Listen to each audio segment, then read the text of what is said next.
ఏపీలో LPG gas కొరత లేదని పౌర సరఫరాల శాఖ మంత్రి నాదెండ్ల మనోహర్ మరోసారి స్పష్టం చేశారు.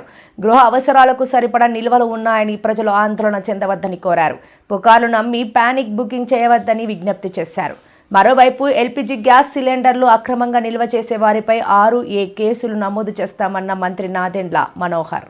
ఆలోచనతోటి ఒక ప్రణాళికబద్ధంగా మనం సమాచారాన్ని ప్రజల్లో తీసుకెళ్లాల్సిన బాధ్యత మా పౌర సరఫరాల శాఖకి ప్రత్యేకంగా ఉందని గౌరవ ముఖ్యమంత్రి గారు ఈరోజు సమీక్షా సమావేశం ఏర్పాటు చేశారు. ఈ సమీక్షా సమావేశంలో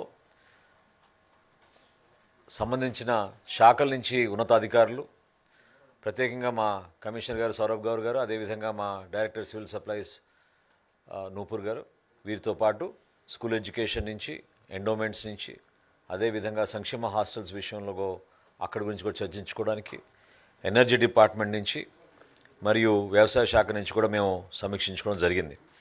ప్రధానంగా గౌరవ ముఖ్యమంత్రి గారి సమీక్ష సమావేశంలో ఆయిల్ కంపెనీస్ IOCL, BPCL, అదేవిధంగా HPCLs నుంచి ప్రతినిధులు వచ్చారు. పైప్డ్ గ్యాస్ విషయంలో గెయిల్ నుంచి, అదేవిధంగా ఎవరైతే మన రాష్ట్రంలో గెయిల్ ద్వారా సరఫరా చేస్తున్నారో పైప్ గ్యాస్ ద్వారా, వాళ్ళందరూ కూడా ఒక 5 ప్రతినిధులు వాళ్ళు కూడా ఈ సమావేశంలో పాల్గొని గౌరవ ముఖ్యమంత్రి గారికి అనేక అంశాలపైన కొంచెం క్లారిటీ, జరుగుతున్న వాస్తవ పరిస్థితులు అందించారు.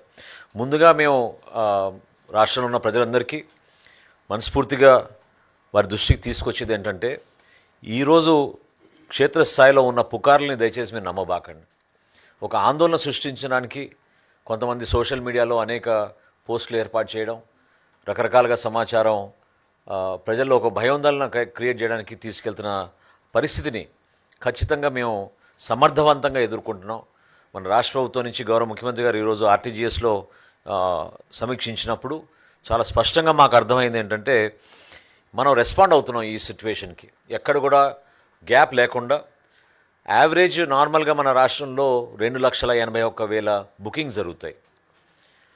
ఈ 5 రోజుల్లో యావరేజ్ మనం చేయగలిగింది డెలివరీస్, అంటే బుకింగ్ అయిన తర్వాత డెలివరీస్ మనం చేయగలిగింది 2,92,000 గ్యాస్ సిలిండర్ మనం ప్రతిరోజు డెలివరీ చేయగలుగుతున్నాం.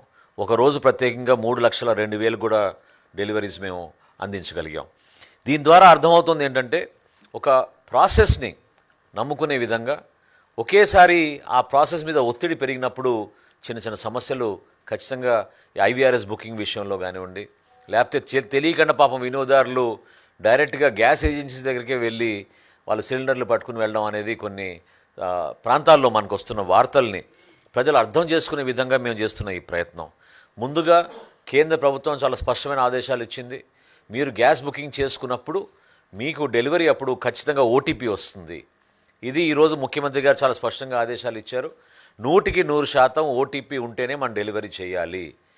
దీని ద్వారా బ్లాక్ మార్కెటింగ్ కానివ్వండి, అనవసరంగా అదనపుగా ధరలు ఛార్జ్ చేయడం, కొంతమంది వాటిని మళ్లించడం కమర్షియల్ యూసేజ్కి, అటువంటి పొరపాటు జరగకుండా ఉండడానికి గృహాలకి మనం అందించే గ్యాస్ బండల్ని ఖచ్చితంగా మనం OTP ద్వారానే మనం అందించాలనేది, దీన్ని ఎక్కడ కూడా డీవియేషన్ లేకుండా 100% పాటించాలని గౌరవ ముఖ్యమంత్రి గారు ఈరోజు సలహా ఇచ్చారు.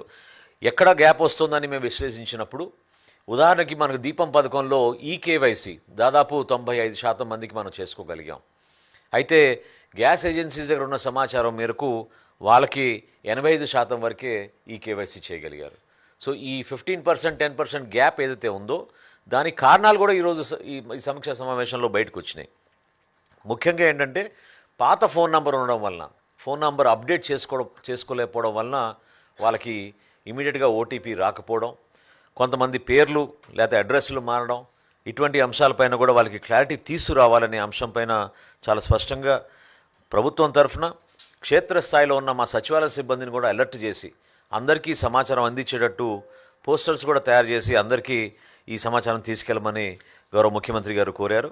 వీటితో పాటు కేంద్ర ప్రభుత్వం తీసుకొచ్చిన కొన్ని నిబంధనలు, అంటే మీరు ఒకసారి గ్యాస్ బుకింగ్ చేసుకున్న తర్వాత రీఫిల్ బుకింగ్ కోసం మీకు 45 రోజులు కనీసం మీరు సమయం ఇవ్వాలి. గ్రామీణ ప్రాంతాల్లో, అర్బన్ ప్రాంతాల్లో 25 రోజులు సమయం ఇవ్వాలి. ఎవరైనా తొందరపడి ఈ 25 రోజుల్లోపు 45 రోజుల్లోపు మరొక్కసారి మీరు తిరిగి వెళ్తే అది సిస్టమ్ పైన భారం పడుతుంది తప్ప దాని ద్వారా మీకు మరొకసారి సిలిండరు ఇమీడియట్గా వచ్చే అవకాశం ఉండదు.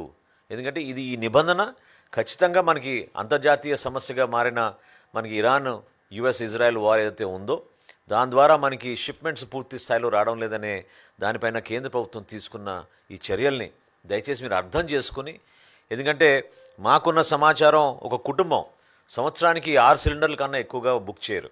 ఇప్పుడు మన దీపం పథకంలో కూడా మనం ఇస్తున్న 3 సిలిండర్లు కూడా 97-98 లక్షల మంది ప్రతి విడతలోనూ ఉపయోగించుకుంటున్నారు. అది మాకు ఇచ్చే సమాచారం పట్టి మీకు చాలా క్లియర్గా చెప్పగలుగుతున్నాం. దయచేసి మీరు తొందరపడి ప్యానిక్ బుకింగ్ ఏదో అర్జెంటుగా మనం ఇప్పుడు బుక్ చేసుకుంటే మనకి ఇంకో సిలిండర్ వస్తుందని, కొంతమంది సిలిండర్ అవ్వకపోయినా కూడా పూర్తి ఖాళీ అవ్వకపోయినా కూడా ఇమీడియట్గా దాన్ని బుక్ చేయడం ద్వారా సిస్టమ్ పైన ఇబ్బందికరమైన పరిస్థితి వస్తుందనే విషయం మీ దృష్టికి తీసుకొస్తున్నాం. ఉదయం కూడా కమిషనర్ గారు నేను రాష్ట్రంలో ఉన్న జాయింట్ కలెక్టర్లందరితో కూడా టెలికాన్ఫరెన్స్ ఏర్పాటు చేశాం. చాలా క్లియర్గా ఇన్స్ట్రక్షన్స్ ఇచ్చాం. ప్రధానంగా ఏంటంటే మనకి పాఠశాలలు, హాస్పిటల్స్, అదేవిధంగా వెల్ఫేర్ సంక్షేమ హాస్టల్స్ని ఎక్కడ కూడా ఇబ్బంది కలగకుండా వాళ్ళకి అందించాల్సిన సరఫరాని ఒక ప్రయారిటీ బేసిస్లో తీసుకెళ్ళమని కోరడం జరిగింది. బ్లాక్ మార్కెట్ పైన ఉక్కుపాదంతో ఎక్కడైతే ఏజెన్సీలు కానీ గ్యాస్ ఏజెన్సీలు ప్రత్యేకంగా డైవర్షన్ ఎక్కడ జరుగుతుంటే డొమెస్టిక్ యూసేజ్కి ఉపయోగించాల్సిన సిలిండర్స్ కమర్షియల్గా తీసుకెళ్తుంటే ఖచ్చితంగా వాళ్ళపైన 6A కేసెస్ నమోదు చేయమని ఈరోజు స్పష్టంగా చెప్పాం. ఇప్పటి వరకు ఈ 5-6 రోజుల్లో 616 కేసులు బుక్ చేశాం. సుమారు 2500 గ్యాస్ సిలిండర్స్ మేము సీజ్ చేయడం జరిగింది.